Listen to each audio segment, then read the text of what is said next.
ओम श्री सद्गुरु परमात्मने नमः। श्री वशिष्ठ जी बोले, हे राम जी,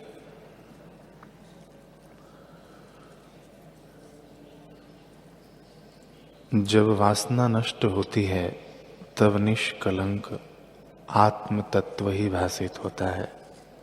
जैसे शुद्ध वस्त्र पर केसर का रंग शीघ्र ही चढ़ जाता है, वैसे ही वासना से रहित चित्त में ब्रह्म का निश्चय होता है।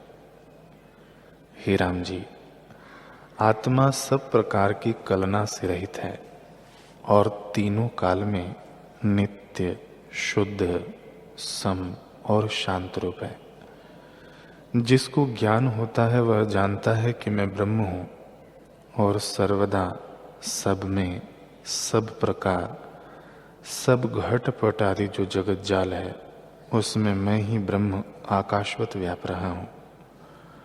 न कोई मुझको दुख है, न कर्म है, न किसी का त्याग करता हूं और न वांछा करता हूं।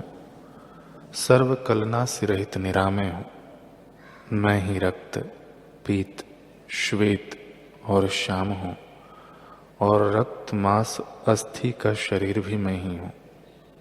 घटपट आदि जगत भी मैं ही हूं और तृण, बेली, फूल, गुच्छे, टास, वन, पर्वत, समुद्र, नदियां, ग्रहण, त्याग, संकोच, भूत आदि शक्ति सब मैं ही हूं। मैं ही विस्तार को प्राप्त हुआ हूं। वृक्ष, बेली, फल, गुच्छे जिसके आश्रय से फुरते हैं वह चिदात्मा मैं ही हूं और सब में रसरूप मैं ही हूं। जिसमें यह सब है और जिससे यह सब है, जो सर्वरूप है और जिसके लिए सब है, ऐसा चिदात्मा ब्रह्म में ही हूं। जिसके चैतन्य, आत्मा, ब्रह्म, सत्य, अमृत, ज्ञान रूप इत्यादि नाम है, ऐसा सर्वशक्तिमान, चिन्मात्र, चैत्य से रहित, प्रकाश मात्र, निर्मल, सब भूतों का प्रकाशक और मन, बुद्धि, इंद्रियों का स्वामी मैं हूं। जो कुछ भेद कलना है सो मन आदि की ही थी और अब इनकी कलना को त्याग कर मैं अपने प्रकाश में स्थित हूं। शब्द, स्पर्श, रूप, गंध आदि जो सब जगत का कारण है, उन सब का चैतन्य आत्मरूप ब्रह्म निरामय, अविनाशी, निरंतर स्वच्छात्मा, प्रकाश रूप, मन के उत्थान से रहित मौन रूप मैं ही हूं। ओम श्री सद्गुरु परमात्मने नमः। वशिष्ठ जी बोले, हे राम जी, अपना स्वभाव साधने का नाम मोक्ष और ना साधने का नाम बंधन है। हे राम जी, धन, मित्र, कर्म आदि कोई पदार्थ उपकार नहीं करता, केवल अपना पुरुषार्थ ही उपकार करता है, अर्थात काम आता है। अतः अपने चैतन्य स्वभाव में स्थित होना और पर स्वभाव का त्याग करना ठीक है। जब अपने स्वभाव में स्थित होगे तब सब अपना ही स्वरूप प्रतीत होगा। जो स्वरूप से भिन्न होकर देखो तो ना मैं हूं, ना तुम हो और ना जगत है, सब भ्रम मात्र है और मृग तृष्णा के जल सदृश भासता है। ऐसे जानो कि मैं भी ब्रह्म हूं, तुम भी ब्रह्म हो और जगत भी ब्रह्म है। या ऐसे जानो कि ना तुम हो, ना मैं हूं और ना जगत है, तो पीछे जो शेष रहेगा वही तुम्हारा स्वरूप है। हे राम जी, जिन पुरुषों को ऐसा निश्चय हुआ है कि मैं तो तुम और जगत सब ब्रह्म है अथवा मैं, तुम और जगत सब मिथ्या है, उनको फिर कोई इच्छा नहीं रहती और जिनको इच्छा उठती है उनको जानिए कि ब्रह्म आत्मा का साक्षात्कार नहीं हुआ। जब भोगों की वासना निवृत्त हो और संसार निरस हो, तब जानिए कि यह संसार से पार हुआ अथवा होगा। हे राम जी, यह निश्चय करके जानो कि जिसकी भोगों की वासना क्षीण हो जाती है उसका स्वाभाविक सूर्य उदय होता है और भोगों की तृष्णा रूपी रात्रि नष्ट हो जाती है। यद्यपि उसमें प्रत्यक्ष भोगों की तृष्णा देख पड़ती है तो भी भीतर वासना जाती रहती है और ब्रह्म सत्ता ही सब में भासित होती है। संसार की ओर से वह सुषुप्त और मृतक के समान हो जाता है, अपने स्वरूप में सदा जागृत रहता है और अपने स्वभाव रूपी अमृत में मग्न हो जाता है। ओम श्री सद्गुरु परमात्मने नमः। श्री वशिष्ठ जी बोले, हे राम जी, ब्रह्मा से लेकर तृण पर्यंत जगत सब आत्मा है और अविद्या कुछ नहीं। हे राम जी, सब देहों में नित्य चेतन घन अविनाशी पुरुष स्थित है। उसमें मनो नामनी कल्पना अन्य की नहीं आभास होकर भासती है, पर आत्म तत्व से भिन्न कुछ नहीं। हे राम जी, कोई ना जन्मता है, ना मरता है और ना कोई विकार है। केवल आत्म तत्व प्रकाश सत्ता समान अविनाशी चैत्य से रहित शुद्ध चिन्मात्र तत्व अपने आप में स्थित है। अनित्य सर्वगत शुद्ध चिन्मात्र निरुपद्रव शांत रूप सत्ता समान निर्विकार अद्वैत आत्मा है। हे राम जी, उस एक सर्वगत देव सर्वशक्ति महात्मा में जब विभाग कलना शक्ति प्रकट होती है तो उसका नाम मन होता है। जैसे समुद्र में द्रवता से लहरें होती हैं, वैसे ही शुद्ध चिन्मात्र में जो चैत्यता होती है उसका नाम मन है। वही संकल्प कल्पना से दृश्य की नाई भासता है और उसी संकल्पना का नाम अविद्या है। संकल्प ही से वह उपजी है और कल्पना से ही नष्ट हो जाती है। जैसे वायु से अग्नि उपजती है और वायु में ही लीन होती है, वैसे ही संकल्प से अविद्या रूपी जगत उपजता है और संकल्प ही से नष्ट हो जाता है। जब चित्त की वृत्ति दृश्य की ओर फूरती है तब अविद्या बढ़ती है, और जब दृश्य की वृत्ति नष्ट हो और स्वरूप की ओर आवे तब अविद्या नष्ट हो जाती है। हे राम जी, जब यह संकल्प करता है कि मैं ब्रह्म नहीं हूं, तब मन दृढ़ बंध मैं होता है, और जब यही संकल्प दृढ़ करता है कि सब ब्रह्म है, तब मुक्त होता है। गुरुर्ब्रह्मा गुरुर्विष्णु गुरुर्देवो महेश्वरः गुरुर्साक्षात् परब्रह्म तस्मै श्री गुरवे नमः। श्री योग वासिष्ठ महारामायण निर्वाण प्रकरण सर्ग 85।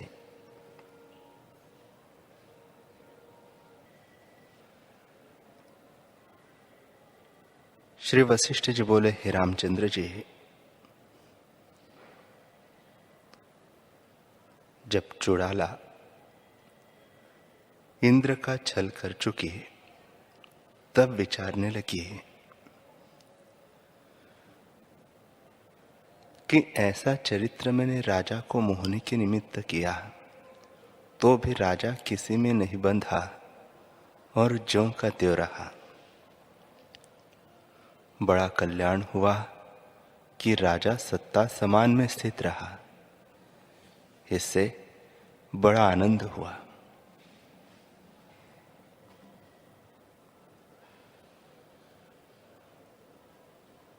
अब और चरित्र करो जिसमें इसको क्रोध और खेद दोनों हो। ऐसे विचार कर राजा की परीक्षा के निमित्त उसने यह चरित्र किया कि जब सायंकाल का समय हुआ, तब गंगा के किनारे राजा संध्या करने लगा और कुंभज वन में रहा। उसने वहां संकल्प का मंदिर रचा। जैसे देवताओं की रचना होती है, वैसे ही मंदिर के पास फूलों की एक बाड़ी लगाई और उसमें कल्प वृक्ष आदि नाना प्रकार के फूल फल संयुक्त वृक्ष रचे। फिर संकल्प से शैया रचकर एक संकल्प का महासुंदर पुरुष रचा और उसके साथ अंग से अंग लगा और गले में फूलों की माला डालकर काम चेष्टा करने लगी। जब राजा संध्या कर चुका तो रानी को देखने लगा, पर वह न देख पड़ी। निदान ढूंढते ढूंढते उस मंदिर के निकट आया तो क्या देखा कि एक कामी पुरुष के साथ मदनिका सोई हुई है और दोनों काम चेष्टा करते हैं। तब राजा ने विचारा कि भले आराम से दोनों सो रहे हैं, इनके आनंद में विघ्न क्यों कीजिए। हे रामचंद्र जी, इस प्रकार राजा ने अपनी स्त्री को देखा तो भी शोकवार न हुआ और क्रोध भी नहीं किया। ज्यों का त्यों शांत पद में स्थित रहा। मंदिर के बाहर निकल के वहां एक स्वर्ण की शिला पड़ी थी, उस पर आकर बैठा और आधे नेत्र मूंद कर समाधि में स्थित हुआ। 2 घड़ी के उपरांत मदनिका कामी पुरुष को त्याग कर बाहर आई और राजा के निकट आकर अंगों को नग्न किया और फिर वस्त्रों से ढका। जैसे और स्त्रियां काम से व्याकुल होती है, वैसे ही चुड़ाला को देखकर राजा ने कहा, हे मदनिका, तू ऐसे सुख को त्याग कर क्यों आई है? तू तो बड़े आनंद में मग्न थी, अब वही फिर जा। मुझे तो हर्ष या शोक कुछ नहीं, मैं ज्यों का त्यों हूं, परंतु तेरी और कामी पुरुष की प्रीति परस्पर देखी है। जगत में परस्पर ऐसी प्रीति नहीं होती। इससे तू उसको सुख दे, वह तुझे सुख दे। तब मदनिका लज्जा से सिर नीचे करके बोली, हे भगवान, क्षमा करो, मुझ पर क्रोध न करो। मुझसे बड़ी अवज्ञा हुई है, परंतु मैंने जानकर नहीं की। सारा वृत्तांत सुनो। जब तुम संध्या करने लगे, तब मैं वन में आई तो वहां एक कामी पुरुष का मिलाप हुआ। मैं निर्बल थी और वह बली था। उसने पकड़कर मुझे गोद में बिठा लिया और जो कुछ इच्छा थी सो किया। मैंने तो पतिव्रता स्त्री की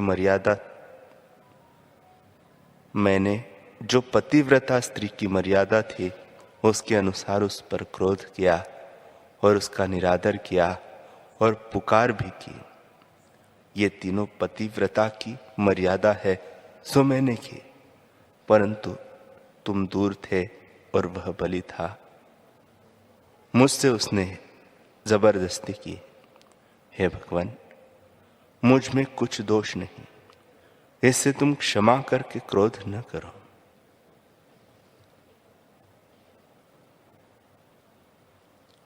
राजा बोले, हे मदनिका, मुझे कभी क्रोध नहीं होता। आत्मा ही सर्वत्र दिखता है, तब क्रोध किस पर करो? मुझे न कुछ ग्रहण करना है और न त्याग करना है, तथापि यह कर्म साधुओं से निंदित है। इससे मैंने अब तेरा त्याग किया है, अब सुख से विचरूंगा। मेरा गुरु जो कुंभज है वह मेरे पास ही है, वह और मैं सदा वीतराग है। तू तो दुर्वासा के शाप से उपजी है। तुझसे मुझे क्या प्रयोजन है, तू अब उसी के पास जा। श्री वशिष्ठ जी बोले, हे रामचंद्र जी, तब मदनी का नाम की चुड़ाला ने विचार किया कि बड़ा कार्य हुआ जो राजा आत्मपद को प्राप्त हुआ। ऐसी सिद्धि और ऐश्वर्य दिखाए और कठिन क्रूर स्थान भी दिखाए, तो भी राजा शुभ अशुभ में ज्यों का त्यों रहा। इससे बड़ा कल्याण हुआ कि राजा को शांति प्राप्त हुई और वह राग द्वेष से रहित हुआ। अब मैं इसे अपना चुड़ाला का पूर्व रूप दिखाऊं और संपूर्ण वृत्तांत जताऊं।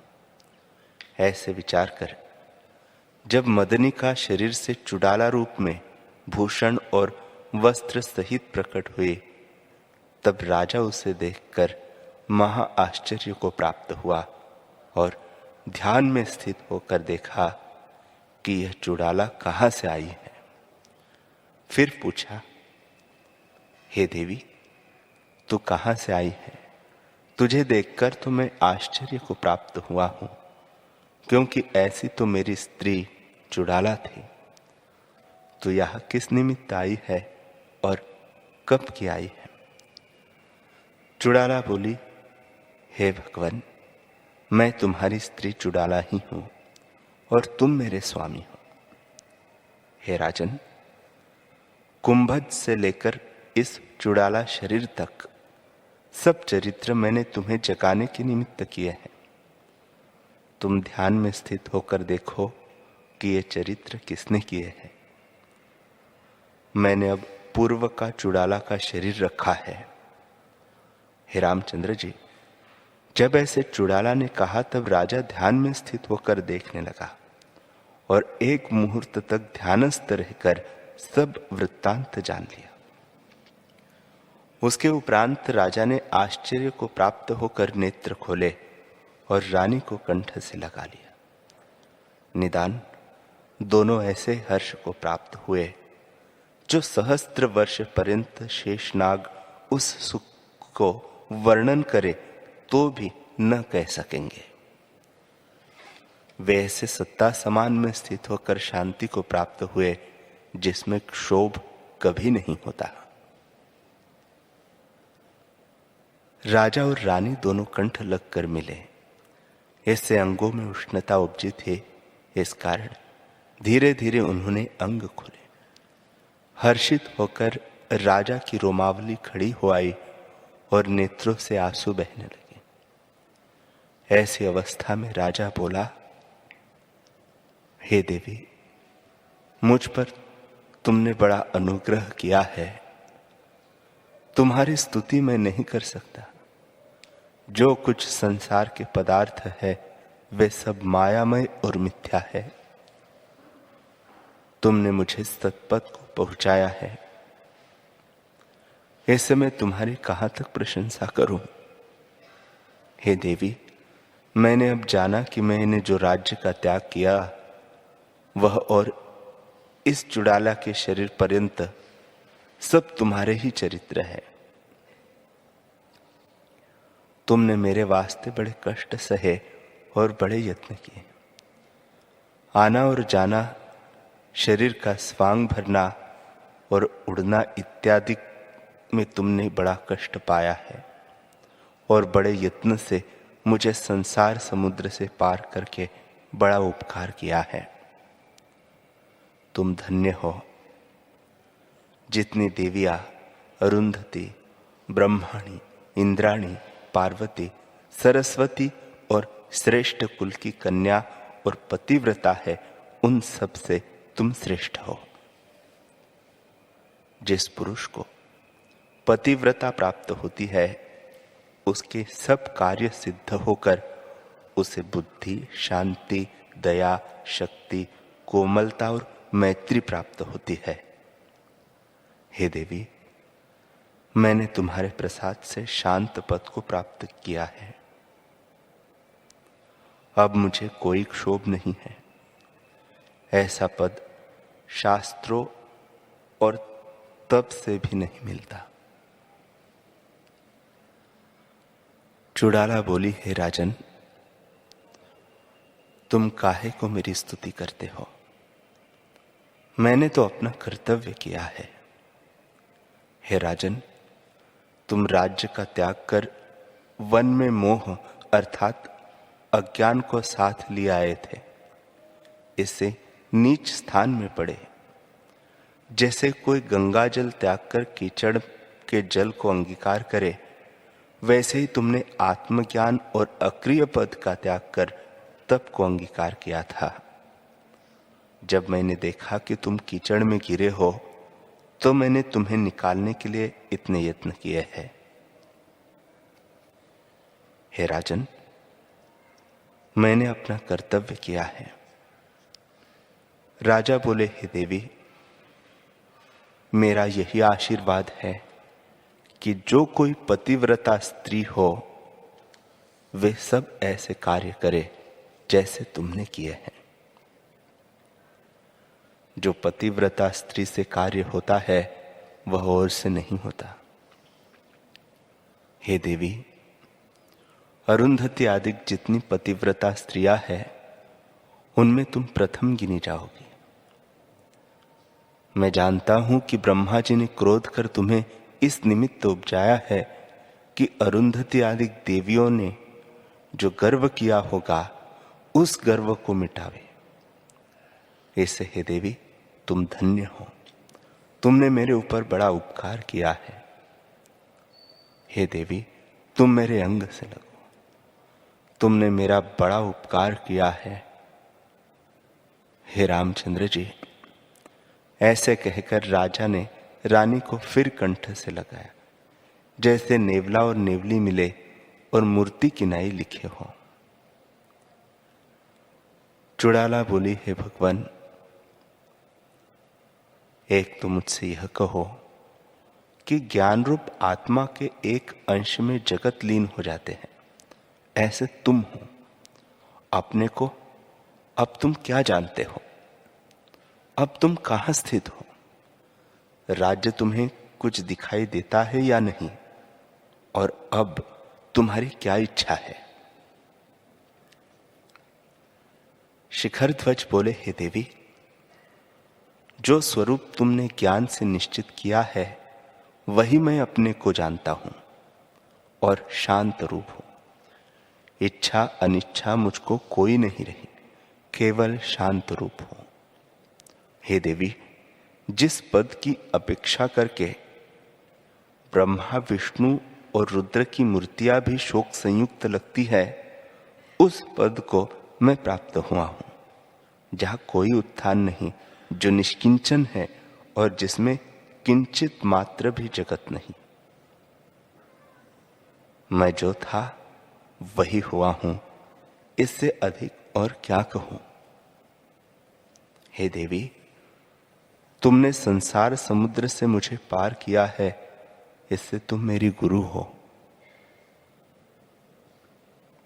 ऐसे कहकर राजा चुड़ाला के चरणों पर गिर पड़ा और बोला, मुझे अज्ञान कभी स्पर्श नहीं करेगा। जैसे तांबा पारस के संग से स्वर्ण होकर फिर तांबा नहीं होता, वैसे ही मैं तुम्हारे प्रसाद से मोह रूपी कीचड़ से निकला हूं और फिर कभी न गिरूंगा। अब मैं इस गत से सुख दुख से संतुष्ट हुआ, ज्यों का त्यों स्थित हो, और राग द्वेष को उठाने वाला मेरा चित्त अब नष्ट हो गया है। अब मैं प्रकाश रूप अपने आप में स्थित हूं। जैसे जल में सूर्य का प्रतिबिंब पड़ता है और जल के नष्ट होने पर प्रतिबिंब भी सूर्य रूप होता है, वैसे ही मेरा चित्त भी आत्मरूप हुआ है। अब मैं निर्वाण पद को प्राप्त हो सबसे अतीत हुआ हूं और सब में स्थित हूं। जैसे आकाश सब पदार्थों में स्थित है और सब पदार्थों से अतीत है, वैसे ही मैं भी हूं। मेरे अहम त्वम आदि शब्द नष्ट हुए हैं और मैं शांति को प्राप्त हुआ हूं। अब मुझ में ऐसा वैसा शब्द कोई नहीं। मैं अद्वैत और चिन्मात्र हूं और न सूक्ष्म हूं न स्थूल हूं। चुड़ाला बोली, हे राजन, जो तुम ऐसे स्थित हुए तो अब क्या करोगे और अब तुम्हें क्या इच्छा है? राजा बोले, हे देवी, न मुझे कुछ अंगीकार करने की इच्छा है और न त्याग करने की। जो कुछ तुम कहोगे सो करूंगा। तुम्हारे कहने को अंगीकार करूंगा। जैसे मणि प्रतिबिंब को ग्रहण करती है, वैसे ही मैं तुम्हारे वचनों को ग्रहण करूंगा। चुड़ाला बोली, हे प्राणपति, हृदय के प्रियतम राजा, अब तुम विष्णु हुए हो। यह बड़ा उत्तम हुआ कि तुम्हारी इच्छा नष्ट हुई है। हे राजन, अब उचित है कि तुम और मैं मोह से रहित होकर अपने प्राकृत आचार में विचरे। हम अखेद जीवन मुक्त होकर अपने प्रकृत आचार को क्यों त्यागे? हे राजन, जो अपने आचार को त्यागेंगे तो और किसी को ग्रहण करेंगे। इससे अपने ही आचार में विचरते हैं और भोग मोक्ष दोनों को भोगते हैं। हे रामचंद्र जी, ऐसे परस्पर विचार करते दिन व्यतीत हुआ और सायंकाल की संध्या राजा ने की। फिर शैया का आरंभ किया।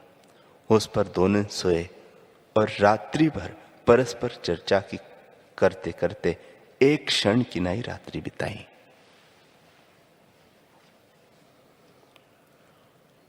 श्री वशिष्ठ जी बोले, हे रामचंद्र जी, जब ऐसे रात्रि बीती और सूर्य की किरणें फैली, सूर्यमुखी कमल खिलाए, तब राजा ने स्नान किया। चुड़ाला ने मन के संकल्प से रत्नों की मटकी रच हाथ में ली। उसमें गंगादिक संपूर्ण तीर्थों का जल डाला और राजा को स्नान करा के शुद्ध किया। तब राजा ने संध्यादिक सब कर्म किए। तब चुड़ाला ने कहा, हे राजन, मोह का नाश करके सुख पूर्वक अपने राजकाज करने चाहिए, जिससे सुख भोगे। राजा बोले, हे देवी, जो तुम्हें सुख भोगने की इच्छा हो तो स्वर्ग में भी हमारा राज्य है और सिद्धलोक में भी हमारा राज्य है। इससे स्वर्ग में विचरे। चुड़ाला बोली, हे राजन, हमको न सुख भोगने की इच्छा है न त्यागने की इच्छा है। हम तो ज्यों के त्यों हैं। इच्छा और अनिच्छा तब होती है जब आगे कुछ पदार्थ भासित होता है, पर हमको तो केवल आत्मा ही दिखता है। स्वर्ग कहा और नरक कहा, हम सर्वदा एक रस स्थित है। हे राजन, यद्यपि हमको कुछ भेद नहीं, तो भी जब तक शरीर का प्रारब्ध है तब तक शरीर रहता है। इससे चेष्टा भी होनी चाहिए, और की चेष्टा करने से अपने प्रकृत आचार को क्यों न कीजिए, जिसमें राग द्वेष से रहित होकर अपने राज्य को भोगे। इससे अब उठो और अष्टवसु के तेज को धारण कर राज्य करने को सावधान हो।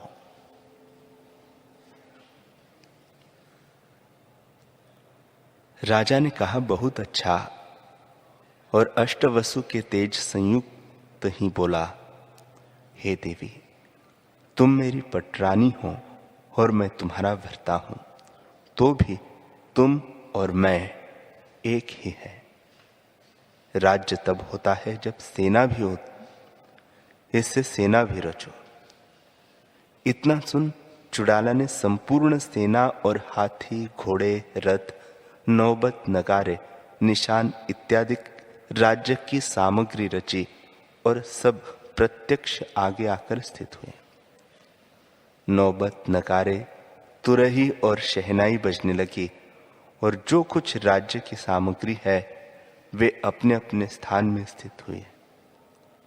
राजा के सिर पर छत्र फिरने लगा और राजा और रानी हाथी पर सवार होकर मंदराचल पर्वत के ऊपर चले। आगे पीछे सब सेना हुई।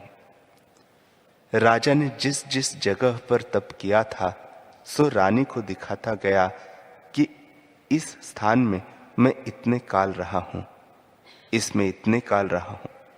ऐसे दिखाते दिखाते बड़े वेग से चले।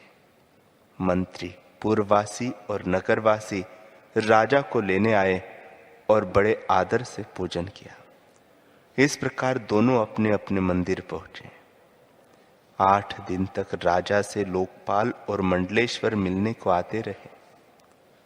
उसके उपरांत राज्य सिंहासन पर बैठकर दोनों राज्य करने लगे। समदृष्टि को लिए 10 सहस्त्र वर्ष तक राज्य किया। फिर चुड़ाला संयुक्त जीवन मुक्त होकर विचरे और दोनों विदेह मुक्त हुए। हे रामचंद्र जी, 10 सहस्त्र वर्ष पर्यंत राजा और चुड़ाला ने राज्य किया और दोनों सत्ता समान में स्थित रहे। किसी पदार्थ में वे रागवान न हुए और किसी से द्वेष भी न किया, ज्यों के त्यों शांत पद में स्थित रहे। जितनी राज्य की चेष्टा है सो करते रहे, परंतु भीतर से किसी में बंधे नहीं, केवल आत्मपद में अचल रहे। फिर राजा और चुड़ाला विदेह मुक्त हुए। जैसे अपने को जानते थे उसी ज्ञान के बल से परम आकाश अक्षोभ पद में जाकर स्थित हुए और जैसे तेल बिना दीपक निर्वाण होता है वैसे ही प्रारब्ध वेग का क्षय होने पर निर्वाण पद को प्राप्त हुए। हे रामचंद्र जी,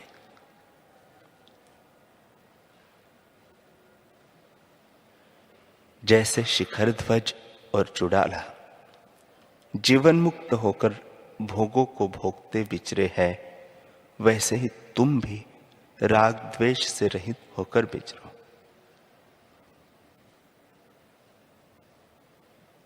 श्री वशिष्ठ जी बोले, हे रामचंद्र जी, शिखर ध्वज का संपूर्ण वृत्तांत मैंने तुमसे कहा। ऐसी दृष्टि का आश्रय करो जो पाप का नाश करती है। उस दृष्टि के आश्रय से जिस मार्ग के द्वारा शिखर ध्वज तत्पद को प्राप्त हुआ और जीवन मुक्त होकर राज्य व्यवहार करता रहा, वैसे ही तुम भी तत्पद का आश्रय करो और उसी के परायण हो आत्मपद को पाकर भोग और मोक्ष दोनों को भोगो।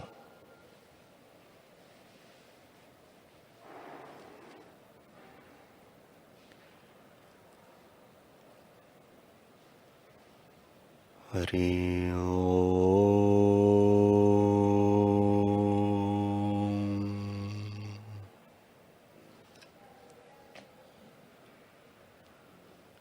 हरि